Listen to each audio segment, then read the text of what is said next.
2018년도 새해를 맞이해서 여러분들과 함께 이렇게 우리 좋으신 삼위일체 하나님께 예배드리게 된 것을 감사하고 기쁘게 생각합니다. 우리 하나님은 살아계신 하나님이시죠. 그리고 은혜와 사랑이 충만하신 좋으신 하나님이세요. 여러분, 제가 이렇게 얘기하는 게 제가 지어서 하는 얘기가 아닙니다. 여기 말씀을 한번 보십시오. 성경에 나와 있는 얘기를 제가 하는 겁니다. 출애굽기 34장 6절에 보면 모세가 시내산에 올라갔을 때 하나님께서 모세 앞을 지나시면서 십계명을 받을 때였습니다. 그때 하나님께서 직접 모세에게 선포하신 말씀이 있습니다. 그게 바로 이 말씀이에요. 여기 잘 보십시오. 여호와께서 모세 앞으로 지나시며 선포하셨어요. 이렇게 선포했습니다. 여호와라, 여호와라. 자신이 여호와라는 것을 드러내시고요. 자비롭고 은혜롭고, 은혜로운 하나님이 나오잖아요. 노하기를 더디하고 인자와 진실이 많은 하나님이라. 여러분, 인자라는 것은 사랑을 얘기하는 거잖아요, 구약에서. 그래서 은혜와 사랑이 많으신 하나님이라는 것을 하나님이 직접 선포를 하셨습니다. 그 외에도 성경에는 하나님이 은혜가 많으시고 사랑이 충만하신 분이라는 게 굉장히 많이 나오고 있죠. 우리 하나님은요, 은혜와 사랑이 충만하신 하나님이다 보니까 우리에게 뭘 주세요? 은혜를 주시고 사랑을 주시는 분이에요. 그래서 우리 삶을 복되게 하시는 분이에요. 이것도 여러분 제가 지어서 그냥 여러분들에게 좋으라고 하는 얘기가 아닙니다. 여기 말씀을 볼까요? 그 다음 말씀을 봅시다.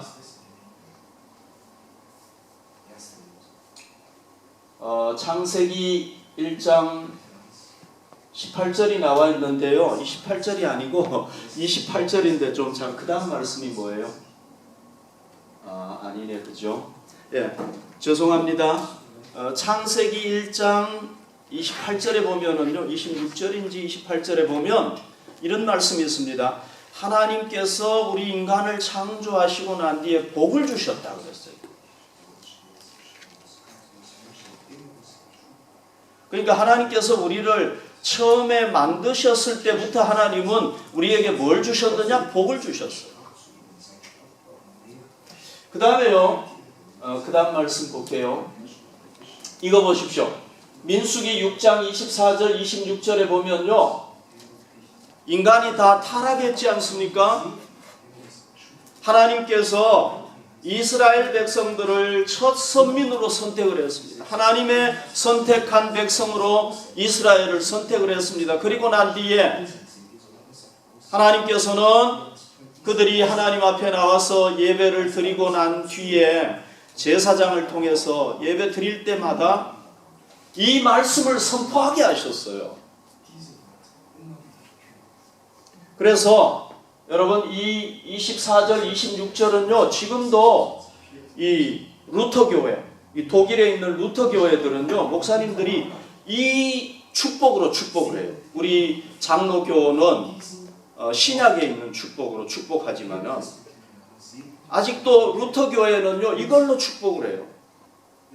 여기 보십시오. 여호와는 내게 복을 주시고, 하나님이 복 주시기를 원하십니다. 맞죠? 그죠? 제 말이 아니죠? 복을 주시고 또 너를 지키시기를 원하며, 하나님이 원하신대요. 우리에게 원하며, 여호와는 그의 얼굴을 내게 비추사 은혜 베푸시기를 원하며, 하나님은 막 우리에게 은혜 주시기를 원하신대요. 아멘. 그 얼굴을 내게로 향하여 드사 평강 주시기를 원하노라 라고 축복을 하라는 거예요, 제사장들에게. 왜? 그게 하나님이 우리에게 주기를, 하나님의 자녀들에게 주기를 원하는 거기 때문에.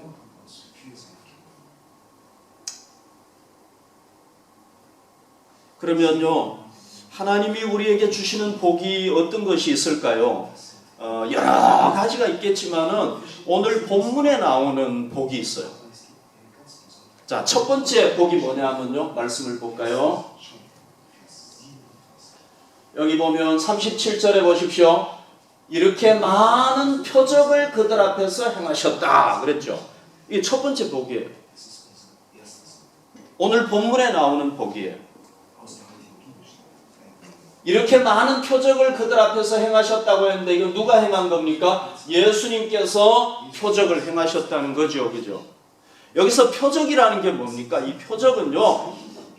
죽은 자를 살리는 것을 포함해 가지고 예수님께서 공생애 동안에 3년 동안 있으면서 사람들에게 베풀었던 기적을 얘기하는 겁니다. 미러클. 기적을 얘기하는 겁니다.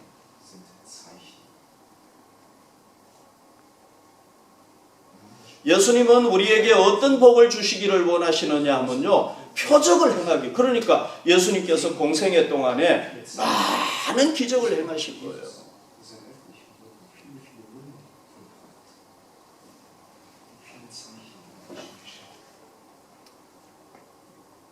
많은 표적을 행하셨다. 그랬잖아요. 자, 여러분, 예수님은요, 뭐 예수님이 주는 은혜가 여러분 우리가 주는 거하고 똑같으면은 뭐 우리가 뭐 그거 받아도 좋기는 하겠죠. 그러나 뭐 그거 받아가지고 뭐가 기쁘겠습니까? 예수님이 주시는 은혜는 우리 인간이 주는 은혜하고 다르단 말이죠. 특별한 은혜인 거예요. 우리가 도저히 할 수 없는 걸 주시는 거예요. 그게 하나님의 은혜인 거지. 뭐 우리가 주는 거 똑같이 뭐 선물 포장해서 준다면 그게 무슨 그것도 하나님의 은혜겠지만은 하나님 그런 은혜 주시는 분이야. 그 정도 주시는 분이야. 그래서 하나님은요 우리에게 뭘 행해 주시기를 원하시느냐 기적을 행해 주시기를 원하시는 거예요. 우리에게 이 하나님의 은혜가 필요합니까 안 합니까? 필요합니다. 왜? 우리가 살다 보면 불가능한 일이 너무 많습니다. 우리가 해결할 수가 없어요. 그럴 때는 누구의 은혜가 필요합니까? 하나님의 은혜가 필요해요. 어떤 은혜? 기적적인 은혜가 필요한 겁니다. 그래서 하나님은 이걸 우리에게 주시기를 원하시는데 여러분들과 제가 올해도 이 주님의 표적을 많은 표적을 은혜로 누릴 수 있기를 바랍니다. 이게 우리의 특권이에요. 특권. 누릴 수 있는 특권이에요. 그 다음에 두 번째는요. 여기 보시면은요. 내게 마지막에 보십시오. 내게 고침을 받지 못하게 하려 함이라 그랬는데 이거를 뒤집으면은 뭐예요? 하나님께서 우리에게 어떤 은혜를 주신다는 겁니까? 곧 치료하는 은혜를 주신다는 거예요. 치료하는 은혜. 하나님은요 명의사였어요. 성경에 보면 하나님은 우리의 영혼을 치료하시고 우리의 정신을 치료하시고 우리의 육신까지 다 치료하시는 분이에요. 그래서 원래도 하나님께서 우리에게 어떤 은혜를 주시기를 원하시느냐? 치료하는 은혜를 주시기를 원하시는, 고치는 은혜를 주시기를 원하시는 거예요. 여러분 우리가 살다가 필요한 사람이 누굽니까? 의사가 필요하잖아요. 의사. 왜요? 우리가 병나기 때문에. 그런데 의사가 없어가지고 치료를 못 받으면 어떻게 됩니까? 우리는 죽게 돼요. 원래도 여러분 우리가 살다 보면 우리가 어떤 걸 행합니까? 죄를 짓게 됩니다. 잘못된 길로 가게 됩니다. 그래서 우리가 어떻게 됩니까? 영혼이 병나게 되고 정신이 병나게 되고 육신이 병나게 돼요. 그러면 여러분 병나면 우리가 치료할 수 있습니까? 치료 못해요. 우리가 치료 못하니까 병나면 죽는 거잖아요.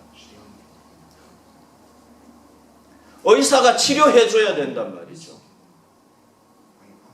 그러니까 치료의 은혜는 꼭 필요한 겁니다. 누가 우리의 영혼을 치료할 수 있습니까? 누가 우리의 정신을 치료할 수 있습니까? 누가 우리의 육신을 완벽하게 치료할 수 있습니까? 우리 하나님만이 치료할 수가 있습니다. 여러분 우리 원래 여러분들과 저의 삶에 이 치료하시는 하나님의 은혜가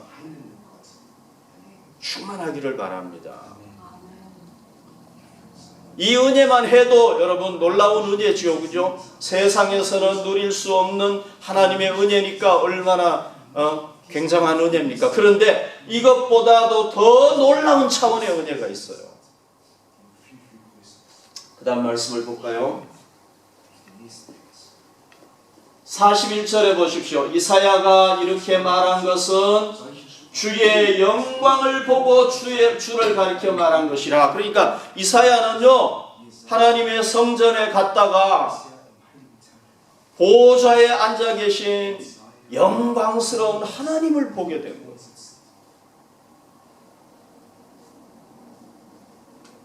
거예요. 우리가 원래 하나님께서 누리기를 원하시는 은혜가 뭐냐면 하나님이 뭐 병 고쳐주시는 거, 영혼을 치료해 주시는 거, 기적을 베푸시는 거, 이런 은혜도 주시지만은 그것보다 더 높은 차원의 은혜가 뭐냐? 하나님의 영광을 직접 보게 하시는 거예요. 여러분 이사야가 뭐 특별한 사람입니까? 아니잖아요. 이사야가 영광스러운 하나님을 볼 수 있었다면 우리도 볼 수 있는 겁니다.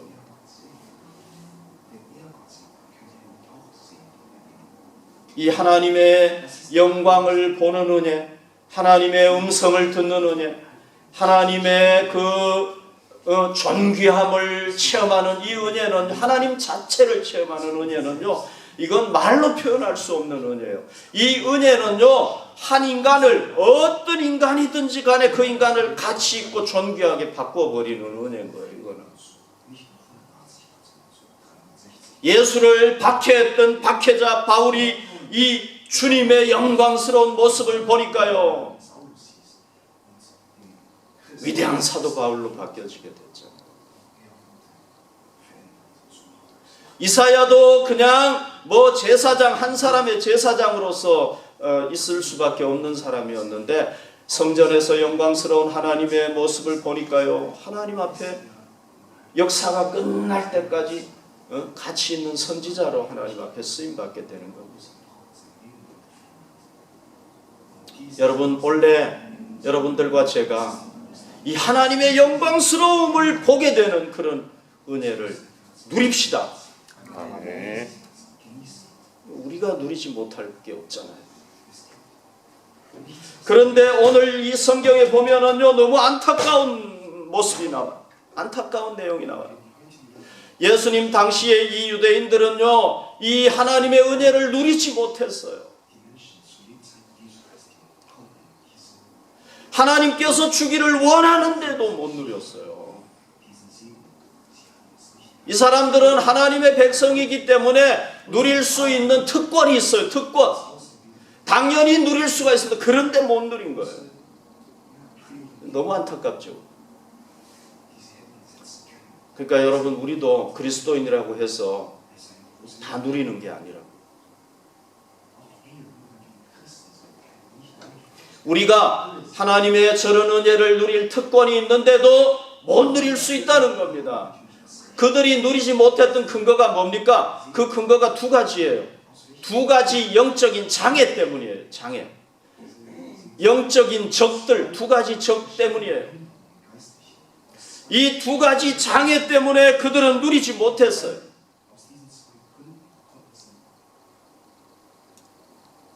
그래서 여러분 이 두 가지 장애는 우리도 가지고 있는 거예요.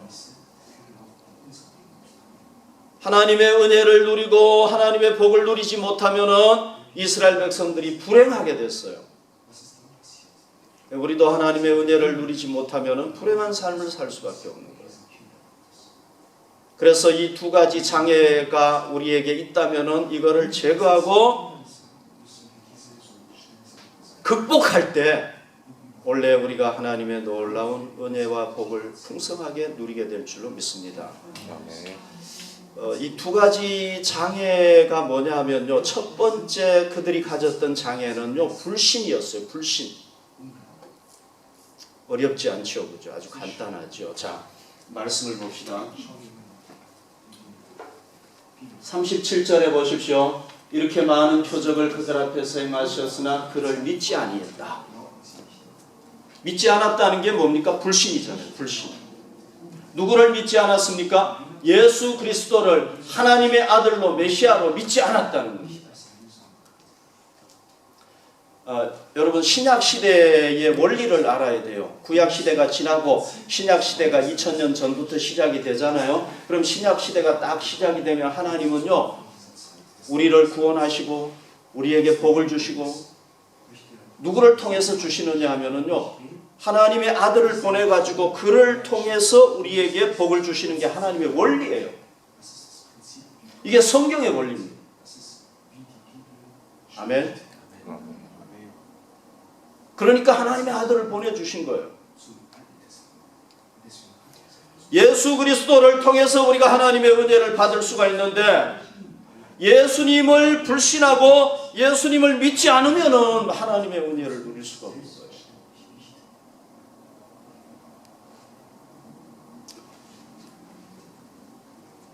여러분 여기에 보면요, 놀라운 이 구절이에요. 이게 사실은 놀라운 구절이에요. 이렇게 많은 표적을 그들 앞에서 행하셨다 그랬죠. 요한은요, 대표적으로 7가지 표적을 들었어요.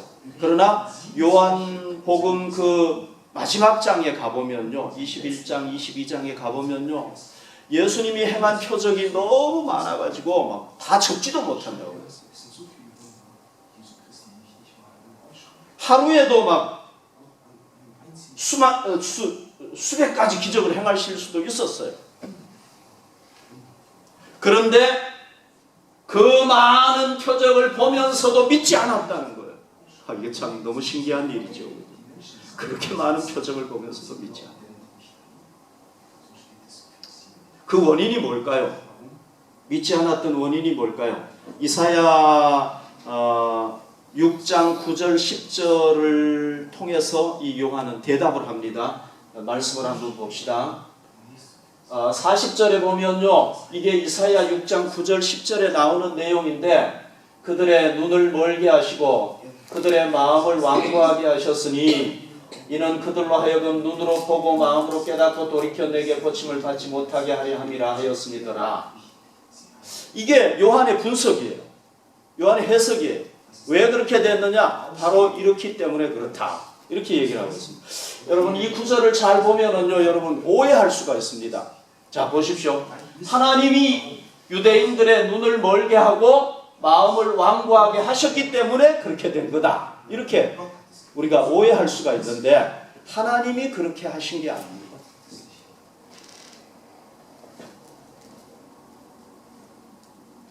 누가 그렇게 했느냐? 자기들 스스로, 유대인들 스스로 그렇게 한 거예요. 아까 제 9절에 봤잖아요.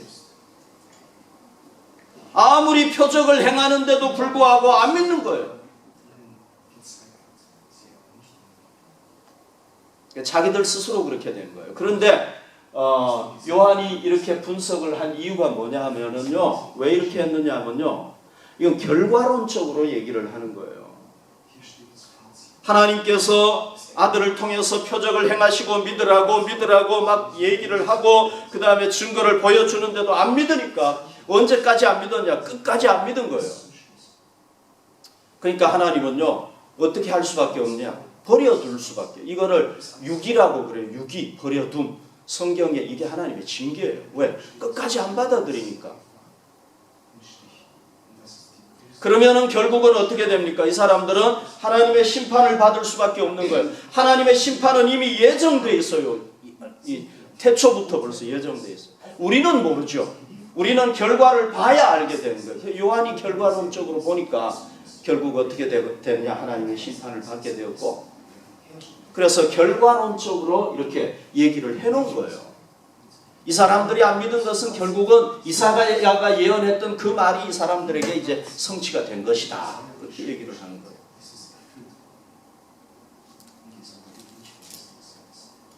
여기에 보면요, 자, 잘 보십시오. 이 사람들이 그렇게 많은 표적을 보면서도 안 믿었던 이유가 뭡니까? 영적인 눈이 멀었기 때문에 그런 거예요. 여러분 이 시각장애자들 있잖아요. 시각장애자들은 아무리 우리가 보여줘도 볼 수가 없어요. 왜? 눈이 안 보이니까. 이 사람들이 왜 그랬느냐? 영적인 눈이 안 보이는 거예요. 육적인 눈은 뜨여져 있는데 영적인 눈이 안 뜨여져가지고 못 보는 거예요. 이게 요한의 진단이에요. 그러면 영적인 눈이 왜 감겨버렸느냐? 여기 보십시오. 마음이 완고하게 됐기 때문에 그렇다는 거예요. 마음이 완고하게 됐기 때문에. 여기서 마음이 완고하게 됐다는 건 뭐냐 하면은요, 마음이 마비돼 버렸다는 얘기예요. 쇠처럼 단단해져 버렸다는 얘기예요. 그러니까 마음이 쇠처럼 단단해졌으니까 그걸 아무리 두드려도 마음이 반응이 없는 거예요. 그러니까 그렇게 많은 표적을 보면서도 안 믿는 거예요. 여러분, 안 믿는 게 사실은 기적인 거예요. 그렇게 많은 걸 보면서도. 근데 왜 그러느냐? 마음이요, 꽉 굳어져가지고 쇠처럼 굳어져 버린 거예요. 완전히 마비 되고. 너무 안타까운 얘기죠. 고집과 고집으로 뭉쳐져가지고요. 이건 뭐 세상의 그 누구도 깰 수 없는, 하나님도 못하는 거예요. 우리가 이 고집으로 꽉 뭉쳐져 있으면 하나님도 안 되는 거예요. 그러니까 예수님도 못하고. 우리 인간의 마음이 그런 거예요. 마음은요, 자기만이 열 수 있어요. 그래서 결국은 그렇게 된 것이다 라고 얘기를 하고 있습니다. 자, 여러분, 우리가요, 주일에 나와서 예수님에 대해서 제가 요한복음 한 것만 해도 벌써 뭐 열어주잖아요. 예수님이 우리의 구세주입니다, 하나님의 아들입니다 얘기했는데도 안 믿어져요. 안 받아들여져요. 그럴 수 있죠, 그죠? 그건 어디가 문제가 된 겁니까? 마음이 문제가 돼요. 마음이 병들어 있고 마음이 쇠처럼 굳어져 있는 거예요. 아무리 두드려도 안 되는 거예요. 쇠를 여러분 두드린다고 이게 됩니까? 안 되는 거예요. 마음이 굳어져 있으면 뭐가 다치는 겁니까? 이 눈이 다치는 거예요. 영적인 눈이 딱 닫혀버려요. 이거에 대한 여러분 좋은 원리가 있어요. 아주 적절한 예가 있어요. 병이에요, 병. 유리병 있잖아요. 이런 병 있잖아요. 병에 그 코르크 마개를 꽉, 도저히 물이 들어갈 수 없도록 꽉 막아놓고 저 대서양에 던져놔 보십시오. 물이 들어갈 수 있습니까? 못 들어가요. 조금이라도 틈이 있어가지고 열려있다면 물이 들어가겠죠. 조금씩 뭐 10년이 지나면 꽉 찰 수도 있겠죠. 그러나 그게 꽉 닫혀있으면 아무리 대서양 바다가 마르지 않아도 안 들어가는 거예요. 여러분, 우리가 우리의 마음을 스스로 열고 예수님을 진정으로 구주로 받아들이면요, 우리가 보지 못하는 걸 보게 돼요. 우리의 영의 눈이 열리게 돼요. 지금까지 체험하지 못했던 걸 체험하게 되고요, 지금까지 듣지 못했던 걸 듣게 되는 거예요. 그리고 하나님의 은혜가 확 쏟아져 들어오는 거예요. 아멘. 두 번째 장애가 있었어요. 이 사람들이 가졌던 두 번째 장애가 뭐냐면요, 뭐 제가 지어서 하는 얘기가 아니라 성경에 있는 거 얘기하는 거예요. 타협적인 신앙이에요. 타협적인 신앙. 여기 한번 보십시오. 말씀을 보십시오. 관리들 중에서, 여기 관리라는 거는요, 아주 그 높은 직책에 있었던 사람들 얘기하는 거예요. 국회의원들도 얘기하고. 이런 사람들 중에서 예수님을 믿는 자가 많았다고 그랬어요. 그런데 이 사람들 문제가 뭐였느냐? 드러내놓고 내가 예수 믿는다고 안 한 거예요.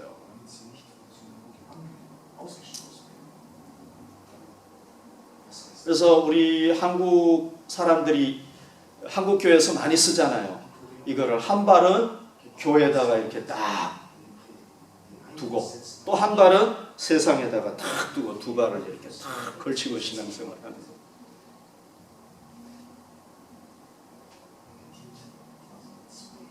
타협적인 신앙을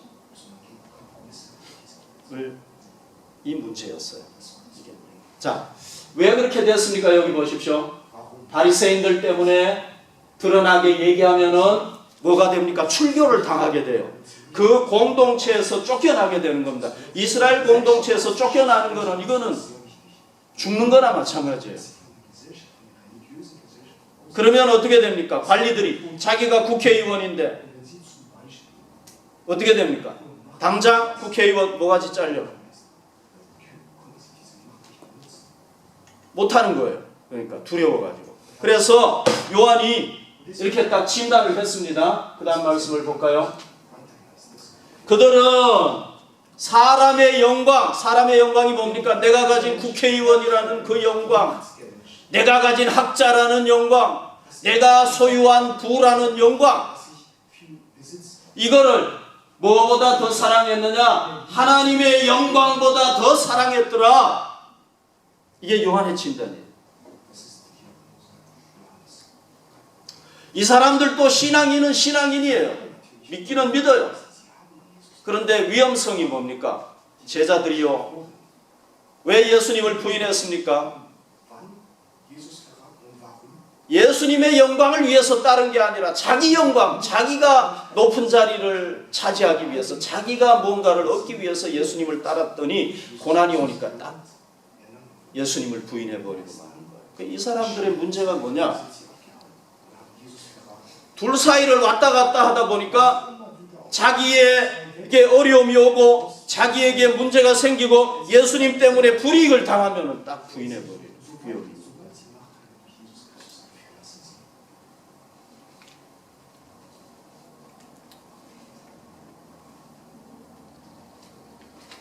이런 타협적인 신앙이 바로 문제였다는 겁니다.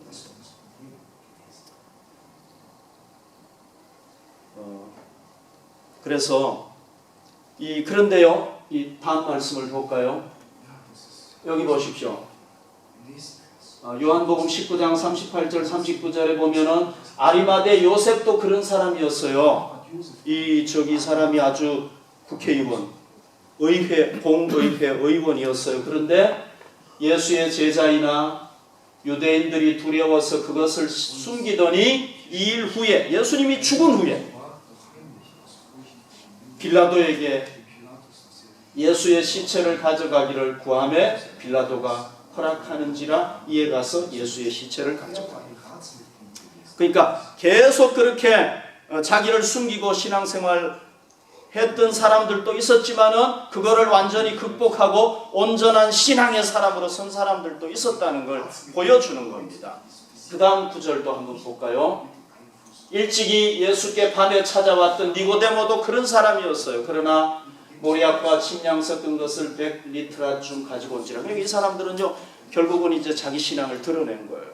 어려움 당해도 좋다. 그래서 이 사람들이 예수님의 장례를 치르는데 제자들도 못하고 아무도 못했지만 이 사람들이 쓰인 겁니다. 그래서 성경의 기록이 되게 돼요. 여러분, 혹시 우리가 이런 타협하는 신앙, 타협적인 신앙 생활하는 사람이 아닌가? 나는 정말 주님의 영광을 내 영광보다 더 사랑하는가? 아니면은 주님의 영광을 더 사랑합니다. 우리 이 시간에 한번 생각해 봅시다. 인도의 유명한 시인 타고르 아시죠? 노벨 문학상을 받은 사람이잖아요. 이 사람이 젊었을 때 배 있잖아요. 지붕이 있는 그 배 있잖아요. 거기 그 배를 타고 한 달이고 두 달이고 막 책을 읽었대요. 이 타고르의 그 부친이 수만 평의 땅을 가진 부자였대요. 그래서 그 땅, 수만 평의 땅 사이로 강이 쫙 흐르고 있었대요. 그래서 그 강에 호수가 있는데 거기다가 배를 탁 띄워놓고 책을 읽은 거예요. 참 부럽죠, 그죠? 보름달이 이렇게 뜬 날이었어요. 배에서 작은 촛불을 켜고 그 크로체의 미학이라는 책을 탁 읽고 있었대요. 저도 그 책을 안 읽어봤기 때문에 사실 몰라요. 그러나 그 이태리의 철학자고 어떤 미학에 대해서 쓴 사람인데 그 책을 이렇게 그 촛불을 켜놓고 쫙 읽고 있었대요. 그런데요, 그가 이 미학에 대한 그의 논문을 읽으면서 막 너무 매료가 된 거예요. 아름다움에 대한 그의 논문에 막 매료가 돼가지고 막 정신없이 책을 읽고 있는데 갑자기 촛불이 탁 꺼져. 그래서 막 성냥을 막 찾았어요. 근데 찾지를 못했어요. 그래서 뭐 책도 못 읽고 가만히 앉아 있는데 뭐가 배 안으로 들어오기 시작을 했냐면요, 은은한 달빛이 배 안으로 서서히 들어오기 시작합니다. 그래서 그는 배 안에 앉아 있을 수가 없어가지고 배점으로 나아갔습니다. 그런데요, 그의 앞에 놀라운 광경이 펼쳐졌어요. 고요한 숲속에 둥근 달이 떠올라 있고요. 여러분 한번 상상해 보십시오. 우리도 그런 경험이 있죠. 그리고 그 찬란한 달빛에 비친 강물이 쫙 흘러가는데 와, 너무 아름다워.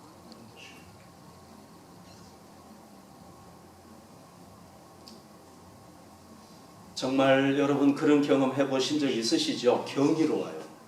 그 밤이.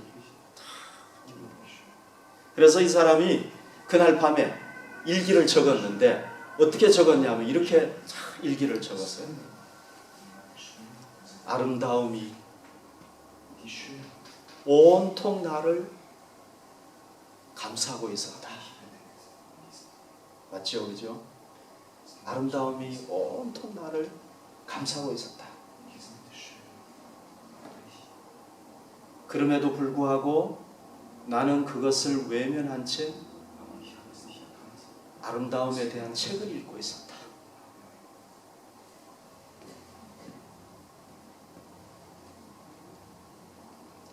내가 켜놓은 작은 촛불이 나를 둘러싸고 있었던 그 아름다움을 보지 못하게 했다. 정말 문학가니까 참 아름답게 표현을 하는 것 같아요. 그죠? 마지막 말이 참 가슴에 와닿습니다. 초의 연약한 빛 때문에, 자기가 켜놓은 그 초의 연약한 빛 때문에 달빛이, 그 자기를 감싸고 있었던 달빛이 내 안으로 들어올 수가 없었다. 좀 감동이 되죠, 그죠?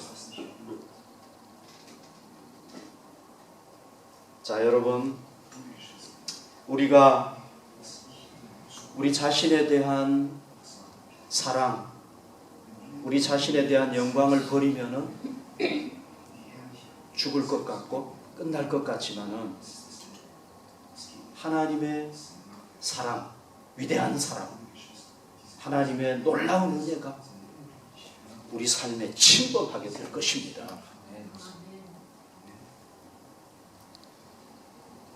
그리고 하나님의 영광이 우리를 통해서 세상에 밝히 드러나게 될 것입니다. 우리 함께 이 시간에 기도하도록 하겠습니다.